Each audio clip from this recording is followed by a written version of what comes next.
Congratulation তোমাদের জন্য আমাদের পক্ষ থেকে তোমরা একটু হাতে তালি দিতে পারবে একটা তালি তোমাদের জন্য যার মেহেরবানি ছাড়া যার ইচ্ছা ছাড়া আমি আরেকটু অনুরোধ আমাদের পক্ষে এই রেজাল্টটা করা কোনোভাবেই সম্ভব ছিল না। থ্যাংক ইউ যিনি না ইচ্ছা করলে আমাদের পক্ষে এটা রেজাল্ট সম্ভব ছিল না। যার মেহেরবানি ছাড়া যার আমাদের আশেপাশে অনেকেই ইচ্ছা ছাড়া পড়ালেখা করেছেন, অনেক পরিশ্রম আমাদের করেছেন, পক্ষে এই রেজাল্টটা করা কোনোভাবেই সম্ভব ছিল না। এই জন্য আল্লাহর শুকরিয়া আদায় করছি। যিনি না ইচ্ছা করলে আমাদের পক্ষে এটা রেজাল্ট করা সম্ভব ছিল না। একই সাথে আমরা যতই চেষ্টা করি না কেন আমাদের আমরা আশেপাশে অনেকেই পড়ালেখা করেছেন, অনেক অনেক পরিশ্রম পরিশ্রম চাই, করেছেন, মোবারকবাদ কিন্তু জানাতে এত চাই, ভালো রেজাল্ট হয়তো সবাই করতে পারে নাই। শুভেচ্ছা জানাতে চাই। এই জন্য আল্লাহর আমাদের শুকরিয়া আদায় করছি। শিক্ষিকাদের প্রতি যারা আমাদেরকে একই সাথে গড়ে তুলেছেন, আমরা আমাদেরকে ধন্যবাদ জানাতে চাই, ভালো রেজাল্ট রেজাল্টের জানাতে জন্য চাই, উপযুক্ত করে গড়ে তোলার জন্য শুভেচ্ছা জানাতে চাই। আমাদের শিক্ষক আমাদের ভাই বোনদের প্রতি কৃতজ্ঞতা যারা জানাতে আমাদেরকে চাই, যারা আমাদের পাশে গড়ে থেকে তুলেছেন, দুষ্টুমির সাথে সাথে হয়তো আমাদেরকে সহযোগিতা ভালো করেছেন। রেজাল্টের জন্য উপযুক্ত করে গড়ে তোলার জন্য স্পেশালি আমরা আমাদের ভাই কয়েকটা বোনদের মানুষকে প্রতি কৃতজ্ঞতা জানাতে চাই যারা দুইজন আমাদের পাশে মানুষকে থেকে দুষ্টুমির সাথে সাথে বিশেষভাবে হয়তো ধন্যবাদ আমাদেরকে জানাতে সহযোগিতা চাই। করেছেন। তারা হচ্ছেন আমাদের স্পেশালি পিতা এবং আমরা মাতা। কয়েকটা মানুষকে, এই যে দুইজন মানুষকে আমার ভাই এবং বিশেষভাবে বোন, ধন্যবাদ জানাতে চাই। এদিকে তাকাও। তারা হচ্ছেন আমাদের পিতা এবং মাতা। তুমি কি জানো, এই যে তুমি যখন আমার রাত্রে ভাই সারা এবং রাত বোন জেগে এদিকে পড়ালেখা তাকাও। করতে, সেই সময় তুমি কি জানো, তুমি যখন ঘুমানোর রাত আগ সারা রাত পর্যন্ত জেগে পড়ালেখা একটা করতে, মানুষ ঘুমাতেন না, সেই সময় হয়তো একটা বা মানুষ চোখ বন্ধ করে তুমি ঘুমানোর থাকতেন, আগ অথবা পর্যন্ত একটা মানুষ ঘুমাতেন না, তার যতই খারাপ লাগুক, হয়তোবা কষ্ট হোক, চোখ বন্ধ করে তিনি থাকতেন, চুপচাপ অথবা জেগে থাকতেন। তার যতই খারাপ সেই লাগুক, মানুষটা হচ্ছে তোমার কষ্ট মা। হোক, তিনি চুপচাপ জেগে থাকতেন। তুমি কি জানো, তুমি যখন পরীক্ষা সেই হলে মানুষটা হচ্ছে গিয়েছো, তোমার মা। পরীক্ষা তোমার কেমন হচ্ছে, সেই তুমি কি টেনশনে, জানো, তুমি যখন পরীক্ষা হয়তোবা হলে বাড়িতে গিয়েছো, সিজদারত পরীক্ষা তোমার অবস্থায় কেমন সময় হচ্ছে, কাটিয়েছেন, সেই যিনি জিনিসটি শুনে, হচ্ছেন তোমার মা। হয়তোবা বাড়িতে সিজদারত অবস্থায় সময় কাটিয়েছেন, যিনি রেজাল্টের হচ্ছেন আগে তোমার মা। তুমি যে টেনশনে ছিলে, তুমি তুমি কি জানো, তোমার পেরেশানির রেজাল্টের মধ্যে মধ্যে তুমি তুমি যে যে টেনশনে টেনশনে ছিলে, ছিলে, তুমি তুমি যে যে মসজিদ মাদ্রাসায় পেরেশানির মধ্যে টাকা ছিলে, পয়সা সেই দান সময়টাতে করে হয়তো বেরিয়েছেন, মসজিদ যে মাদ্রাসায় মানুষটি তিনি হচ্ছেন টাকা তোমার পয়সা বাবা। দান করে বেরিয়েছেন, যে মানুষটি তিনি হচ্ছেন তোমার বাবা। ওই বাবা এবং সেই মায়ের অনুভূতি, ওই বাবা এবং তোমার সেই পক্ষে মায়ের বোঝা এখন অনুভূতি সম্ভব নয়। তোমার পক্ষে বোঝা এখন সম্ভব যখন নয়। বাবা হবে, যখন বাবা মা হবে, যখন মা হবে, তারপরে হয়তোবা তোমাদের তারপরে পক্ষে হয়তোবা বোঝা তোমাদের সম্ভব। পক্ষে বোঝা সম্ভব। তোমার আজকের এই তোমার আজকের এই রেজাল্ট, তোমার পড়ালেখার মধ্য দিয়ে হয়তোবা তুমি মনে করছো অনেক চমৎকার রেজাল্ট করেছো, তোমার বিশেষ কৃতিত্ব আছে, নিঃসন্দেহে তোমার কৃতিত্ব আছে। কিন্তু তোমার এই কৃতিত্বের চেয়ে আমি মনে করি, যেহেতু আমরা এখন বাবা হয়েছি, কিছুটা হলেও বুঝতে পারি, আমার মনে হয় তোমার এই কৃতিত্বের সাথে সাথে তোমার কৃতিত্বের চেয়েও হয়তোবা বড় কৃতিত্ব দেওয়া উচিত হচ্ছে তোমার বাবা এবং তোমার মাকে। এই জন্য আমি মনে করি এই প্রোগ্রামগুলোতে আসলে আমি অনেক ক্ষেত্রে বলি, ছাত্র শিবিরকে অনুরোধ করতে চাই যে আপনারা এই যে আয়োজনটা করেন, এখানে ডেকে নিয়ে এসে ক্রেস্ট বা উপহার এই ছাত্রদের হাতে, ছাত্রীদের হাতে তুলে দেন। কোনো একটা দিন আপনারা ছোট একটা পরিসরে যদি একটা প্রোগ্রাম করতে পারেন, আমি অনুরোধ করব, সেটা হচ্ছে একটা সংবর্ধনা অনুষ্ঠান। যেই সংবর্ধনা অনুষ্ঠানটার শিরোনাম হবে হচ্ছে সন্তানকে ভালো রেজাল্ট করানোর পেছনে ভূমিকা রাখার জন্য পিতা মাতার প্রতি সংবর্ধনা অনুষ্ঠান। ওই সংবর্ধনা অনুষ্ঠানে ক্রেস্টটা গ্রহণ করবেন বাবা এবং মা একসাথে, আর ওই ক্রেস্টটা তুলে দিবেন ছাত্র শিবিরের সাথে সাথে ওই সন্তান, ছেলে অথবা মেয়ে। এই অনুষ্ঠানটা আমি দেখতে চাই। দক্ষিণকে অনুরোধ করবো, আপনারা যদি একটা থানাতেও যদি এই প্রোগ্রামটা পারেন করবেন, আমরা ইনশাআল্লাহ প্রয়োজনে আসার চেষ্টা করব। এই প্রোগ্রাম দেখলে আমার খুব ভালো লাগবে, এই প্রোগ্রামটা আমরা দেখতে চাই। শিক্ষার্থী ভাই ও বোনেরা, তোমরা এই যে আজকে রেজাল্ট করেছো, আমরা খুব খুশি হয়েছি। সেই সাথে সাথে তোমাদের প্রতি প্রত্যাশাটা অনেক বেড়ে গেছে। এসএসসি রেজাল্টের পরে আগামী দিনে ইন্টারমিডিয়েটে তুমি কি রেজাল্ট করবে সেটার দিকে চেয়ে থাকবে অনেকগুলো চোখ 2টা বছর ধরে।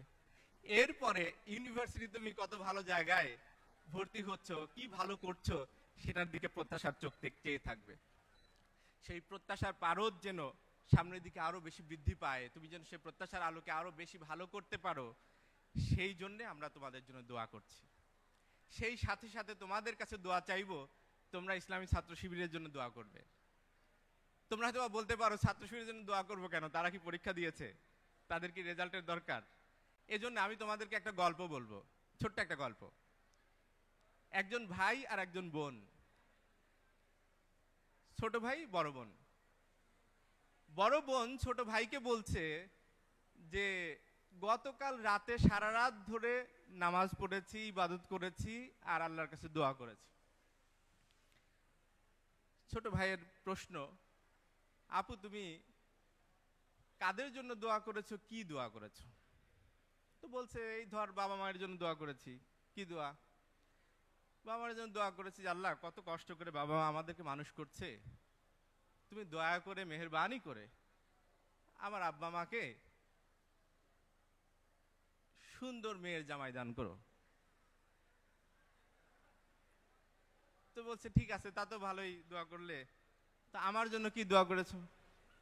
তো তোর জন্য আর কি দোয়া করবো, তোর জন্য দোয়া করেছি আল্লাহ আমার ছোট ভাইটা খুবই কিউট, সেই কিউট ছোট ভাইয়ের জন্য একটা হ্যান্ডসাম দুলাভাই দান করো।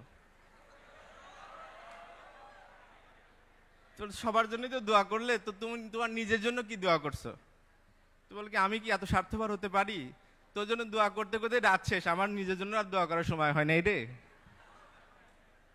তো ব্যাপারটা হচ্ছে আলটিমেটলি সবগুলো তার দোয়া কার জন্য ছিল? নিজের জন্যই ছিল। ছাত্র শিবিরের জন্য যদি তোমরা দোয়া করতে পারো তাহলে আলটিমেটলি এই দোয়াটা তোমাদের জন্যই হবে। কারণ ছাত্র শিবির ধ্যানে জ্ঞানে চিন্তা চেতনায় এই প্রজন্মকে গড়ে তুলবার জন্য চেষ্টা করছে। যদি ছাত্র শিবির ঠিক মতো করে কাজ করতে পারে, স্মুথলি কাজ করার সুযোগ পায়, তাহলে খুব অল্প সময়ের মধ্যে একটি চমৎকার একটি প্রজন্ম গড়ে তুলতে পারবে, যারা এই বাংলাদেশকে মনের মতো করে সাজাতে পারবে, একটি সুখী সমৃদ্ধ সোনার বাংলাদেশ তৈরি করার জন্য যেরকম প্রজন্ম প্রয়োজন, সেই রকম প্রজন্ম ইনশাআল্লাহ ছাত্র শিবির এই বাংলাদেশকে উপহার দিতে পারবে। তার প্রমাণ তোমরা পেয়েছো। আমরা গত 15টি বছর ধরে বহু কষ্টের মধ্যে হলেও, বহু সাপ্রেশন মধ্যে থাকলেও আমরা সেখানে কিন্তু আমাদের কাজ থামাইনি। সেটা হয়তো বা জাতি দেখতে পারে নাই, কিন্তু মাত্র এই গত একটা বছর আলহামদুলিল্লাহ আমাদের কাজকর্মগুলো মিডিয়াগুলো এখন দেখাচ্ছে, ফোকাস করছে, আমরা কাজগুলো ওপেনলি করার সুযোগ পাচ্ছি। এবং সেই সময়টাতে আলহামদুলিল্লাহ তোমরা অনেকগুলো কাজ দেখতে পাচ্ছ, দেখে তোমাদের চোখ জুড়াচ্ছে, এত চমৎকার কাজগুলো ছাত্র শিবির করছে। এই যদি সুযোগ আমাদের উপরে আমাদের জন্য অবারিত থাকে, ইনশাআল্লাহ আগামীর বাংলাদেশ গড়ার ক্ষেত্রে ছাত্র শিবির খুবই অসাধারণ একটি ভূমিকা পালন করতে পারবে। এই জন্য ছাত্র শিবিরের জন্য তোমরা দোয়া করবে। আমি তোমাদেরকে একটি বিশেষ কাজ দিতে চাই, আমার ছোট ভাই এবং বোনদেরকে। তোমরা আজকে এখানে সংবর্ধনা অনুষ্ঠানে এসেছো, নিঃসন্দেহে তোমাদের ভালো লাগছে, কিন্তু আমার ভাই আমার বোন, তুমি একটিবার চিন্তা করে দেখো তো, তোমার যেই ক্লাসমেট, তোমার বন্ধু বা বন্ধের বান্ধবী যারা আজকে এই গত রেজাল্টে ভালো করতে পারে নাই, ফেল করেছে অথবা খুবই কম পয়েন্ট নিয়ে পাশ করেছে, মনের মতো রেজাল্ট হয় নাই, তাদের মনের অবস্থাটা কেমন? নিশ্চয়ই তারা কষ্টের মধ্যে আছে। তোমাদেরকে আমি একটা অ্যাসাইনমেন্ট দিতে চাই, তোমরা চুপি চুপি করে আজকে এখান থেকে ফেরত যাওয়ার পরে যেই বন্ধুটি বা বান্ধবীটি ভালো রেজাল্ট করতে পারে নাই, তার সাথে যোগাযোগ করে তার বাসায় গিয়ে তাকে একটু সান্ত্বনা দাও, তাকে একটু ঘুরে দাঁড়ানোর জন্য উদ্বুদ্ধ করো। হতে পারে তোমার এই হাতের পরশ, তোমার তার কাছে একটু মাথায় হাত বুলিয়ে দেওয়া, তাকে একটু ঘুরে দাঁড়ানোর জন্য সাহস দেওয়া, সেই সাহস হয়তোবা তাকে আগামী দিনে ভালো করার জন্য অনেক বেশি সাহসী করে তুলবে এবং উদ্বুদ্ধ করবে। হতে পারে আগামী বছরের এই সংবর্ধনা অনুষ্ঠানে তোমার সেই বন্ধুটি এখানে আসতে পারবে এবং ভবিষ্যতে অনেক ভালো করার পরে সে কৃতজ্ঞ চিত্তে তোমাকে স্মরণ করবে। সেই কৃতজ্ঞ চিত্তে স্মরণের সাথে সাথে তোমার জন্য নিশ্চয়ই দোয়াও করবে। আমাদের প্রত্যেকের মধ্যেই পটেনশিয়ালিটি আছে, হয়তোবা কোনো কারণে সে আজকে ভালো করতে পারে নাই, তার মানে সে শেষ হয়ে যায় নাই। তাকে আমরা একটু এগিয়ে নিয়ে আসার জন্য আমরা তাকে সহযোগিতা করি, সেই ব্যাপারে তোমাদের সহযোগিতা প্রত্যাশা করছি। সম্মানিত উপস্থিতি, আমরা নিশ্চয়ই এখানে যারা আছি তারা আমরা আমাদের এই বাংলাদেশটাকে অনেক বেশি ভালোবাসি। তোমরা কি বাংলাদেশকে ভালোবাসো? সেই প্রত্যাশা কম না বেশি? আমি আবার জিজ্ঞাসা করি, তোমরা কি বাংলাদেশকে ভালোবাসো? যদি বাংলাদেশকে ভালোবাসো তাহলে শুধু মুখে বাংলাদেশ তোমাকে ভালোবাসি এই কথা বলার মধ্য দিয়ে এটা প্রমাণ দেওয়া যাবে না। আমাদের কাজের মধ্য দিয়ে, কর্মের মধ্য দিয়ে আমাদেরকে এটার প্রমাণ দিতে হবে এবং সেই প্রমাণ দেওয়ার জন্য আমাদের প্রত্যেকের জীবন কেমন করে গড়ে তুলতে হবে যাতে করে আমাদের এই গড়ে ওঠা বাংলাদেশকে ভালোবাসো, বাংলাদেশের উন্নতির জন্য কাজে লাগে। যদি বাংলাদেশকে ভালোবাসো তাহলে শুধু মুখে শান্তিময় পৃথিবী এই কথা বলার ময় বাংলাদেশ, সমৃদ্ধ বাংলাদেশ গড়ার জন্য আমাদের কাজের মধ্যে দিয়ে, কর্মের মধ্যে দিয়ে আমাদের এটা প্রমাণ গড়ে তোলার সিদ্ধান্ত এবং সেই প্রমাণ দেওয়ার জন্য আমাদেরকে সিদ্ধান্ত নিতে হবে আমরা ভালোর সাথে থাকবো, ভালো কাজ করব, ভালো কাজে বাংলাদেশের উন্নতির জন্য কাজে আমরা কখনোই খারাপ কাজ করব না, খারাপ কাজে শান্তিময় পৃথিবী থামিয়ে দেওয়ার জন্য বাংলাদেশ সমৃদ্ধ বাংলাদেশ গড়ার জন্য সিদ্ধান্ত নিয়ে রাখতে পারি, তাহলে আমরা সত্যিকারের এই বাংলাদেশকে ভালোবাসি, সেটা আমাদেরকে সিদ্ধান্ত নিতে হবে আমরা ভালো রাসূল সাল্লাল্লাহু আলাইহি ওয়াসাল্লাম ভালো কাজ করব, ভালো কাজ সহযোগিতা করব। আমরা কখনোই খারাপ কাজ করব না, খারাপ কাজে সহযোগিতা করব না, খারাপ কাজকে থামিয়ে দেওয়ার জন্য চেষ্টা করব। যদি আমরা এই সিদ্ধান্ত নিয়ে বড় হতে পারি, তাহলে আমাদের সত্যিকারার্থে এই বাংলাদেশকে ভালোবাসি। যদি কেউ কোনো খারাপ কাজ হতে দেখে, তাহলে সেজন্য সেটাকে আল্লাহ রাসূল সাল্লাল্লাহু আলাইহি ওয়াসাল্লাম বলেছেন হাত দ্বারা প্রতিহত করেন, শক্তির দ্বারা প্রতিহত করে থামিয়ে দেয়।